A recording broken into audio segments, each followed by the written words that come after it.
신데렐라 게임 리뷰와 예상 스토리 시작하겠습니다. 그 전에 오늘도 보러 와주셔서 감사합니다. 여러분들의 가정의 평안과 행복이 깃들기를 바라며 신데렐라 게임 리뷰 시작하겠습니다. 구하나의 눈꺼풀은 밤새 한 번도 내려앉지 않았습니다. 아이 방 창문이 멀리서 보일까 싶어 계속 올려다봤지만 아무런 빛도 흔적도 찾아볼 수 없었습니다. 은총이가 신여진의 집으로 끌려간 뒤로 구하나의 집안에는 웃음소리가 사라진 지 오래였습니다. 저녁 내내 기억을 뒤져봐도 마주치는 건 은총이의 환한 얼굴뿐이었고 그 기억들이 미칠 듯이 그리워서 밤새벽을 짚고 주저앉을 뻔했습니다. 잠시라도 잊으려 몸부림쳤지만 은총이의 목소리가 자꾸 귀 속에 들리는 것만 같았습니다. 어디 있는지 말해주면 안 되나요? 귀에 맴도는 이 울음 섞인 독백은 새벽이 돼서야 잦아들었습니다. 구하나는 손을 떨며 전화기를 만지작거렸습니다. 신여진의 연락이 오길 바랐지만 소식은 끊긴 지 오래였습니다. 신여진은 할머니가 가족의 우선순위라며 은총이를 데려간 뒤 마음대로 아이를 가둔 듯 보였습니다. 은총이는 분명 우울증 증세를 보이고 있었지만 신여진은 핏줄이니까 포기 못한다 며 움직일 기색이 없었습니다. 어느 순간 구지창이 다급하게 문을 두드렸습니다. 벌써 얼굴이 사색이 된 채 휴대폰을 움켜쥐고 떨리는 목소리로 말했습니다. 누나, 큰일 났어. 은총이가. 그 말을 들은 순간 구하나의 머릿속은 하얀 소음으로 가득 찼습니다. 가슴속 깊은 곳에서 불길이 일어나는 듯 분노와 죄책감과 후회가 한꺼번에 밀려들었습니다. 은총이가 그토록 극단적인 행동을 할 정도로 힘들어하고 있음을 알면서도 아무것도 하지 못했다는 사실이 참을 수 없이 괴로웠습니다. 그리고 이대로 두면 언젠가 정말 아이를 잃게 될지도 모르겠다는 공포가 엄습했습니다. 구하나는 눈가에 맺힌 눈물을 거칠게 훔쳤습니다. 구지은과 구지창도 함께 울먹이며 하나의 손을 붙들었습니다. 그 손을 꼭 쥔 채로 구하나는 결심했습니다. 더 이상 빼앗기지 않겠다. 은총이를 반드시 다시 데려와서 지켜야 한다. 복잡하게 얽힌 상황이지만 구하나 스스로가 아이의 법적 보호자가 되어야만 이 사태를 뒤집을 수 있을 것 같았습니다. 새벽이 밝아오자 구하나는 집안에 불을 죄다 켠 뒤 서류들을 펼쳐놓았습니다. 위탁모로 살아온 기록, 은총이와 찍은 사진, 가정위탁 동의서 등 그리고 새롭게 더 준비해야 할 서류 목록까지 꼼꼼히 적었습니다. 머리가 깨질 듯 아팠지만 눈은 한없이 맑았습니다. 동생들도 각자 필요한 자료를 찾아주겠다고 나섰습니다. 이렇게라도 움직이지 않으면 구하나는 주저앉아 버릴 것만 같았습니다. 구하나는 은총이를 생각하며 이를 악물었습니다. 지켜주지 못했다는 자책이 커질수록 반드시 다시 데려와야 한다는 결심도 확고해졌습니다.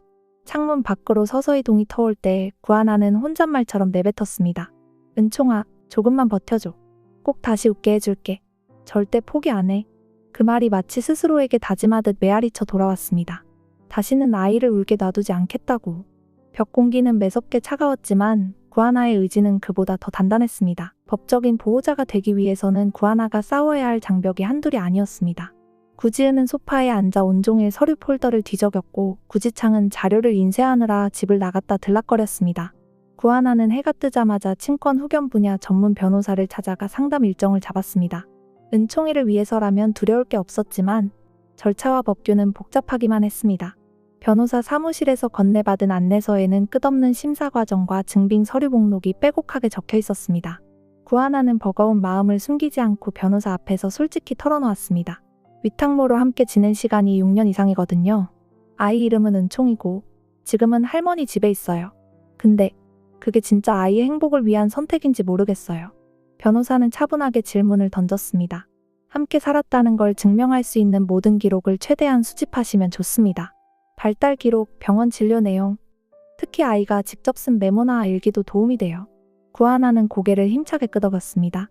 바로 다음 날부터 유치원 면담 일지며 병원 진료 기록이며 은총이가 남긴 일기장까지 샅샅이 찾아냈습니다. 예전부터 소중히 보관해온 작은 필통 속에는 은총이가 서투른 글씨로 남긴 편지가 들어있었습니다. 이모랑 살면 밥도 맛있고 친구들한테 자랑도 할 수 있어요. 그 문장을 보는 순간 구하나는 울컥해 눈물이 터질 뻔했습니다. 동생들은 그런 구하나 곁에서 속으로 눈물을 삼키며 서로를 다독였습니다. 구지창은 늦은 밤에도 누나, 오늘 자료 출력 다 했어. 편히 쉬어. 내일 또 해야 할 거 많잖아. 라며 챙겼고 구지은은 내일 변호사 만나서 기왕이면 절차 확실히 알아보자. 고 다그치듯 독려했습니다. 회사를 들렀던 황진구가 마침 서류를 뒤지다 은총이 관련 문서를 발견해 구하나에게 전해주기도 했습니다. 구하나는 황진구에게 고개를 숙이며 조용히 감사를 표했습니다. 정말 고마워요. 저 혼자였으면 이 서류 찾느라 더 오래 걸렸을 거예요. 황진구도 고개를 끄덕였습니다. 너무 힘들어하지 말아요. 빨리 은총이를 데려올 수 있도록 저도 도울게요. 윤성우 역시 별다른 말 없이 자료 수집을 도왔습니다. 은총이의 행복을 위해서라면 뭐든 하겠다. 는 의지가 분명해 보였습니다. 구하나는 복잡한 감정 속에서도 그래도 옆에서 도와주는 사람들이 있다는 사실에 작은 안도감을 느꼈습니다. 여러 갈래였던 노력들이 하나로 모여 법적 싸움을 준비하는 발판이 점점 탄탄해졌습니다. 구하나는 서류 폴더를 들고 집에 돌아오는 길에 마음속으로 되뇌었습니다. 아이 하나를 지키기 위해 이토록 많은 문이 필요하다니. 그럼에도 절대 물러서지 않겠다고 다시금 다짐했습니다. 은총이가 하루빨리 무서운 상황에서 벗어나 마음껏 뛰어놀 수 있는 그날이 오길 바랄 뿐이었습니다. 신여진은 재벌가의 영향력을 총동원해 언론 플레이를 시작했습니다. 위탁모가 허위 사실을 꾸며 아이를 유인했다는 타이틀의 기사가 포털 메인을 장식했을 때 구하나는 한숨을 푹 내쉬었습니다. 흔들릴 법도 했지만 이미 그런 여유조차 없었습니다. 아이를 지켜야 한다는 절박함이 자잘한 거짓 기사 따위에 휘둘릴 수 없게 만들었습니다. 신여진은 은총이가 핏줄이라는 말을 강조하며 구하나를 가짜 엄마로 몰아세우고 있었습니다. 그런데 언론 기사뿐만 아니라 윤세영 또한 일부러 은총이 곁을 맴돌며 친근한 척했습니다. 어디선가 녹음기를 들고 다가온 윤세영은 아이도 여기를 원한다 고 주장하려는 듯 은총이와 함께 찍은 영상을 마구 수집했습니다. 구하나는 그 녹화를 우연히 보게 되었을 때 기가 막혔습니다. 도대체 왜 이렇게까지 해? 만약 눈앞에 있었다면 대판 싸웠을지도 몰랐습니다. 그러나 지금 맞서 싸울 시간이 아니라 은총이를 돌려받을 확실한 근거를 찾는 게 더 시급했습니다. 이미 언론전은 상대할 정신이 없었습니다. 누가 어떻게 뒤에서 손을 써도 결국 법정에서 모든 게 갈리겠지. 구하나는 더 담담하게 자료를 모아갔습니다. 동생들이 기사의 댓글이 장난 아니네. 누나 진짜 괜찮아? 라고 물었지만 구하나는 피식 웃으며 답했습니다. 언론에는 이렇게 떠들게 두고 우리는 진짜를 준비하면 돼요. 어차피 여기서 이겨도 아이가 돌아오는 건 아니니까요. 결국 법정에서 은총이가 진짜 원하는 걸 밝혀야 하잖아요. 하루하루가 가시밭길 같았지만 구하나는 굳센 마음으로 앞으로 나아갔습니다. 누구 말대로 언론에 사실 확인해달라고 호소해봤자 자극적인 가십거리밖에 안 될 거야. 구하나는 고개를 가로젓고 전력으로 변호사 팀과 소통했습니다. 은총이가 유치원에서 써냈던 장래 희망 그림, 구하나와 주고받았던 작은 메모들까지 꼼꼼하게 챙겨두었습니다. 혹여나 상대 쪽에서 증거 조작이라고 할까봐 모두 정확한 날짜와 상황을 증명할 수 있도록 정리했습니다. 그 와중에 구하나는 낯선 번호로 걸려온 전화를 받았습니다. 기자입니다. 그 한마디에 가슴이 덜컥 내려앉았지만 끊지 않고 묵묵히 들었습니다. 기자는 정말 아이를 가짜로 유인한 건 아닙니까? 라며 무례한 질문을 했고 구하나는 차분하게 대답했습니다. 법정에서 모든 사실이 밝혀질 거예요. 그리고 그 아이가 무엇을 원하는지 꼭 확인해 주셨으면 좋겠어요. 인터뷰를 거절한 뒤 구하나는 부엌 싱크대에 엎드려 잠시 흐느꼈습니다. 억울함도 컸지만 이제는 감정에 휩쓸릴 때가 아니라고 스스로를 다잡았습니다. 잠깐만 더 견디면 은총이가 다시 돌아올 거예요. 괜찮아요. 어두운 밤 구하나의 집 창문 밖에는 여전히 언론 기사를 본 주민들이 수군대는 소리가 들렸습니다. 그러나 구하나는 귀를 막은 채 하얀 종이 위에 또박또박 은총이의 이름을 적었습니다. 잃어버린 시간을 되찾기 위해 그리고 헛소문 속에서 아이가 더는 상처받지 않도록 모든 정성을 다 쏟아붓는 중이었습니다. 며칠 후 구하나는 포트폴리오처럼 방대한 자료를 준비해 법원에 친권 후견 지정 신청서를 제출하기 위해 나섰습니다. 변호사 사무실에서 아이의 진솔한 마음이 가장 중요한 결정적 증거가 될 것이라며 독려했고 구하나도 머릿속으로 몇 번이고 그 말을 되뇌었습니다. 구지창이 도와 만들어낸 자료 폴더는 손바닥만 한 편지부터 의료 기록, 은총이가 스케치북에 그린 가족 그림까지 촘촘하게 담고 있었습니다. 특히 은총이가 남긴 손바닥만 한 편지에는 이모랑 같이 살고 싶어요? 라는 문장이 정성스러운 아이 글씨로 적혀 있었습니다. 구하나가 그 편지를 펼칠 때마다 가슴이 뭉클해졌고 변호사도 이건 한눈에 봐도 아이가 진심으로 원하는 관계임을 알 수 있어요라며 희망적인 말을 건넸습니다. 하지만 신여진도 무심히 당하고만 있지는 않았습니다. 재벌가의 탄탄한 인맥으로 형성된 로펌 변호사들이 배석한다는 소식에 구하나 쪽도 긴장하지 않을 수 없었습니다. 신여진 측은 핏줄이 중요하다는 주장을 강력하게 내세울 것이 분명했고 이미 모든 언론이 그렇게 몰아가고 있었습니다. 더구나 아이에게 유전자적 보호가 최우선 같은 색다른 논리를 펼칠 수도 있다는 예상이 들었습니다. 변호사는 재판부가 은총이의 의사를 존중해야 한다는 법의 원칙을 반복해 강조했고 구하나는 그 말을 들을 때마다 겨우 마음을 붙잡았습니다. 은총이는 분명 구하나를 원한다고 했지만 신여진이 외부 영향력을 행사하면 아이가 솔직하게 말하기 어려울 수도 있지 않을까 하는 걱정이 커졌습니다. 그럼에도 불구하고 구하나는 끝까지 진실을 위해 싸우자고 자라나는 의지를 꼭 붙들었습니다. 동생들도 누나, 너무 기죽지 마. 은총이도 정말 사실대로 말할 거야. 라며 다독였고 윤성호는 매일 밤 빠르게 진행되는 재판 일정에 필요한 서류를 챙기느라 바삐 움직였습니다. 재판부가 은총이 이야기를 직접 들어본다고 했잖아요. 나 그거에 희망이 생겨요. 구지은은 희미하게 웃으며 대답했습니다. 어차피 은총이가 진짜 원하는 건 누나 아니냐? 아무리 언론을 흔들어도 아이 마음까지 바꿀 순 없을 거야. 구하나도 그 말에 조용히 고개를 끄덕였습니다. 다만 저쪽에서 무슨 꼼수를 부릴지 몰라 긴장을 늦출 수는 없었습니다. 두근거리는 마음으로 신청 서류를 접수하고 나오는 길, 구하나는 오래간만에 맑은 하늘을 쳐다봤습니다. 법원 건물 앞에서 가슴이 답답해 몇 번 심호흡을 하며 사실상 이 싸움은 이제부터가 시작이구나 라고 생각했습니다. 다음 기일에서 양측은 더욱 치열한 신경전을 벌일 전망이었습니다. 구하나는 그래도 흔들리지 않으리라 다짐하며 조용히 미소 지었습니다. 챕터 5. 첫 공판날 법정 분위기는 살얼음판 같았습니다. 여진 쪽 변호인은 구하나는 정신적으로 문제가 있다고 주장했습니다. 갖가지 전문가 의견이라는 서류를 내밀었지만 어디서 봐도 신빙성이 떨어지는 문서들이었습니다. 구하나는 그 서류를 보고 웃음이 나올 뻔했으나 이내 마음을 가라앉혔습니다. 상대가 터무니없는 주장을 할수록 정색하고 맞받아치면 미끼를 무는 셈이 될 수 있기 때문이었습니다. 곧이어 윤세영이 증거물이라고 꺼내든 녹음 파일이 재생되었습니다. 윤세영이 원하는 건 아이도 신여진의 집에서 살고 싶다는 내용을 입증하는 것이었는데 녹음 속 은총이의 목소리는 정반대의 이야기를 쏟아냈습니다. 하나 이모 아니었으면 나 벌써 무서웠을 것 같아. 엄마도 없고 할머니는 무섭게 화내고 근데 이모가 있어서 다행이야. 법정 아는 순간 정적에 휩싸였습니다. 신여진 쪽 변호인도 당황한 듯 기침을 했고 윤세영은 파일을 껐다 켜며 뭔가 실수라고 우기고 싶어 했지만 이미 늦은 뒤였습니다.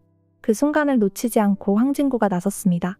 은총이가 구하나를 그리워하다 극단적인 행동까지 했다는 병원 기록을 제출하며 아이가 불안 증세를 호소한 원인은 강제로 떨어뜨려놨기 때문임을 강조했습니다.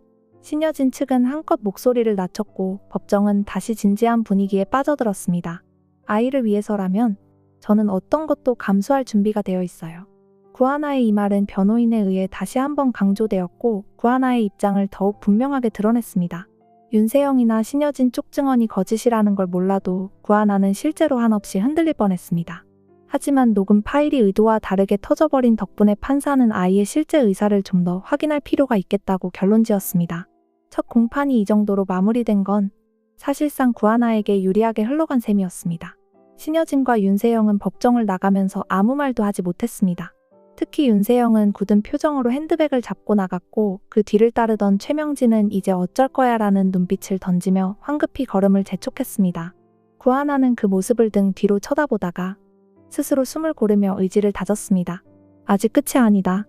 아이를 진짜로 되찾으려면 앞으로도 더 많은 싸움이 남아있다. 식은땀이 흐르는 손바닥을 마주보며 조용히 긴장감을 느꼈지만 구하나는 포기할 수 없었습니다. 이 싸움은 누구도 대신해주지 않으니 직접 해내야만 했습니다. 동생들과 황진구가 작은 미소를 보내며 구하나를 둘러섰고 구하나는 안도하며 가슴 한편에 희망의 불씨를 살짝 품었습니다. 최종 변론 날 재판정 입구부터 묘한 긴장감이 엄습했습니다.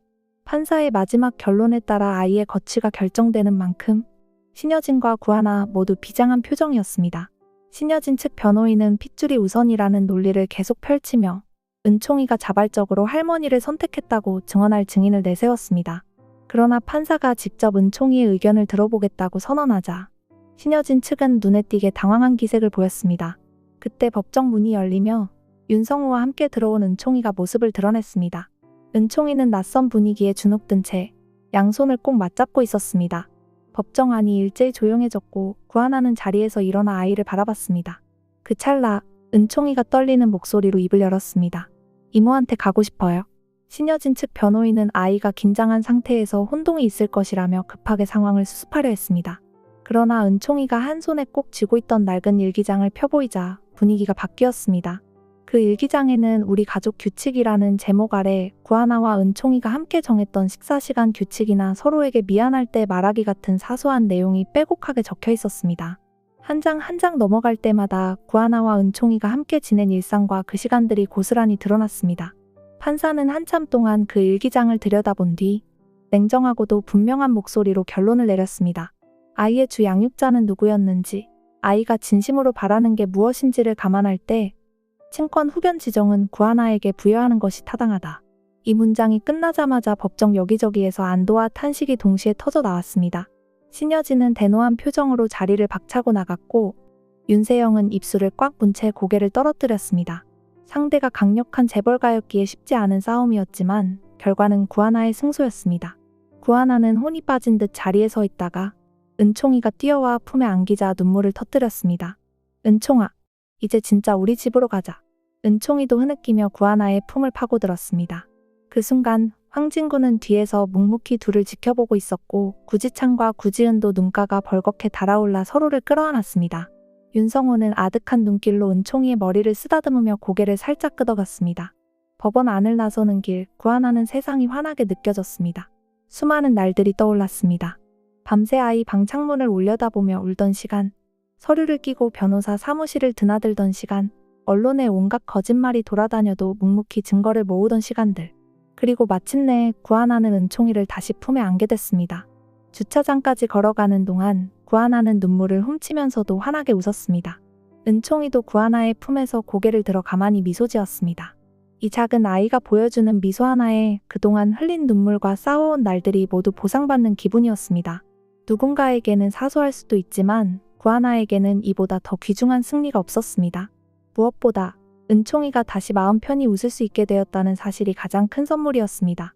이번 영상 재미있으셨으면 구독과 좋아요 부탁드립니다. 구독은 저에게 큰 응원이 됩니다. 오늘도 시청해주셔서 감사합니다.